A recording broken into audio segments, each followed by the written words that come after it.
Hi, friends. One of the things I like to do on this app is watch creators who tell people's personal experiences with ghost stories and odd and spooky kind of things. And it's got me thinking about different experiences in my own life.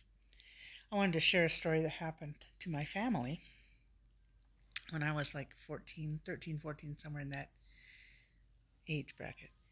We used to go camping for our vacations, and we lived in the San Francisco Bay Area. One of the places we liked to go camping was up at Humboldt Redwood State Park. It was a beautiful park, redwoods, and just a nice area in Northern California.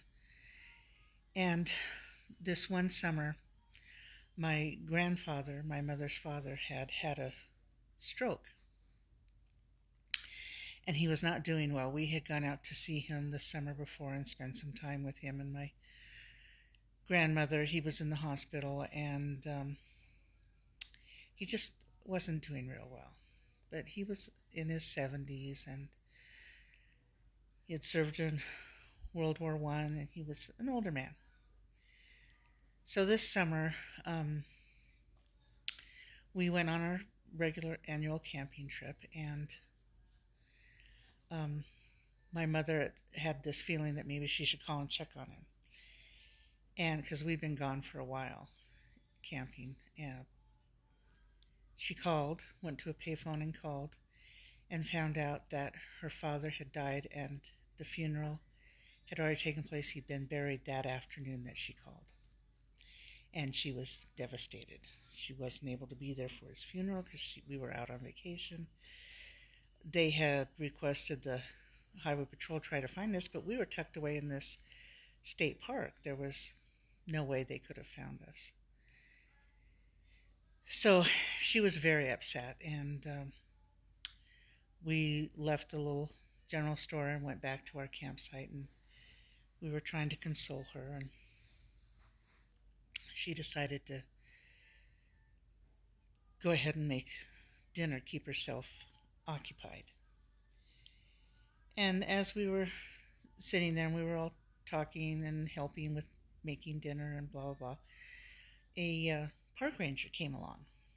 And he came up and said he was just checking on people who were in the park camping, wanted to see how we were doing. And so we sat down, and he sat down at the table with us, and we were all just chatting away. And he asked us if we liked to go hiking. And we all said, yes, we loved hiking. And he said, well, there's this one path. It's a new path.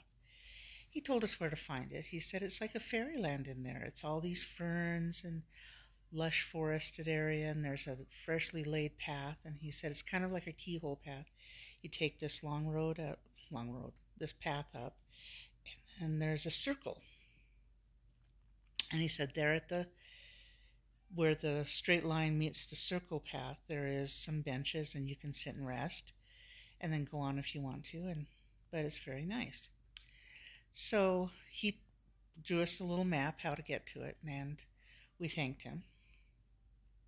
And a couple days later, we decided to go do that. And we went in there, and he was right. There was absolutely no one there. So, but he told us it was a newly created path. So I guess a lot of people didn't know about it yet because it was not on the regular map. He had to draw it for us. So we went in there and we walked along. It was fresh wood chips were marking the path, and it was gorgeous, filtered sunlight and beautiful lush foliage and these tall, stately redwoods. We got to the end of the first path, and there were benches there, and my mother said she would like to sit there and have some time alone to process her grief and her feelings about her father. So my dad, my sister, and I went around on the circle, and it was quite a long walk.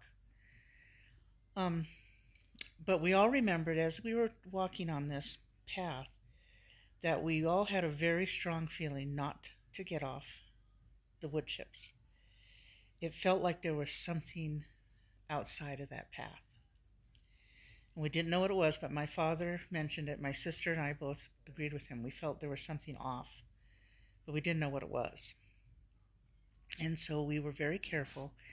But as we kept going, it kept getting more and more this anxious feeling. So we finally hurried and got back to my mother. Now, it felt like we'd only been gone a few minutes, but to her, she said that we had given her a good solid hour by herself.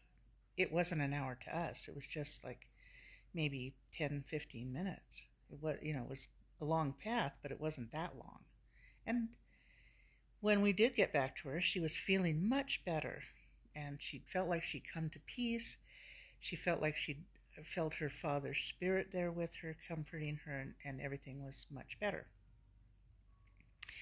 So the next year, we went back again to do our camping trip, and we had remembered that. We had even taken pictures when we were in there because it was so beautiful. And we decided, hey, let's go on that path again because that was so much fun. And we went to where it was, and there was no path. It was gone. And we searched. We thought, well, maybe we missed where it was. So we went back to the ranger station. And the ranger had given my parents his name, and I don't remember it at this point.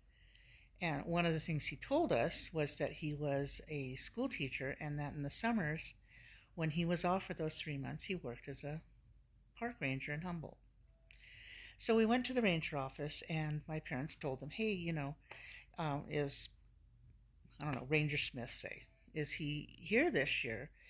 And they said, we don't have a Ranger Smith. And they told them the story about how he'd come and how he was a teacher in the school year and a park ranger in the summertime. And he had told us about this path, and we couldn't find it. And they said, we don't have a path like that. We do not have a Ranger Smith. We have never had a Ranger Smith who's a school teacher who works here summers. We think probably somebody fooled you. But we did. That man did come to our campsite and talk to us. He did tell us about the path. We went on the path. And like I said, we even took pictures. I still have those pictures. When my parents passed, I got the photo album from that summer, and I have those pictures. I don't know what it was. What do you think it was? But it was very strange. It was just a strange experience. It was a good experience overall, but it was strange. Who do you think Ranger Smith was?